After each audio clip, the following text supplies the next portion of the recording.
வெளிப்படுத்தின விசேஷம் 22வது அதிகாரம் 12வது வசனம். இதோ சீக்கிரமாய் வருகிறேன், அவன் அவனுடைய கிரியைகளின்படி அவன் அவனுக்கு நான் அளிக்கும் பலன் என்னோட கூட வருகிறது. எனக்கு அன்பானவர்களே, இயேசு சீக்கிரம் வரப்போகிறான். அவர் இந்த உலகத்திற்கு முதல் வருகையாக ஏறக்குறைய 2000 ஆண்டுகளுக்கு முன்பாக அந்த வந்த வருகையிலே அவர் இரட்சகராக வந்தார். மனிதனுடைய பாவத்தை போக்குகிற ஒரு மீட்பராக வந்தார். மரித்து 3ஆம் நாள் உயிரோடு கூட எழுந்து பரம் ஏறி போன இயேசு கிறிஸ்து மீண்டும் 2ஆம் வருகையாக ராஜாதி ராஜாவாக வரப்போகிறார். இந்த உலகத்தை நியாயம் தீர்க்கிறவராக அவர் வரப்போகிறார். அவருடைய வருகை சமீபமா இருக்கிறது.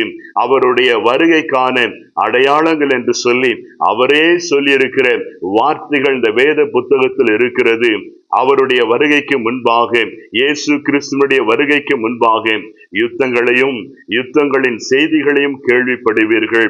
ஜனத்துக்கு விரோதமாக ஜனமும் ராஜ்யத்துக்கு விரோதமாக ராஜ்யமும் எழும்பும்.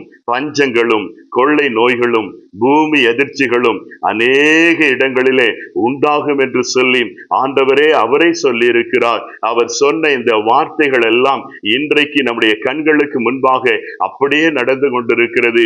நம்முடைய செவிகளினாலே இந்த செய்திகளை எல்லாம் நாம் அப்படியே கேட்டுக்கொண்டிருக்கிறோம்.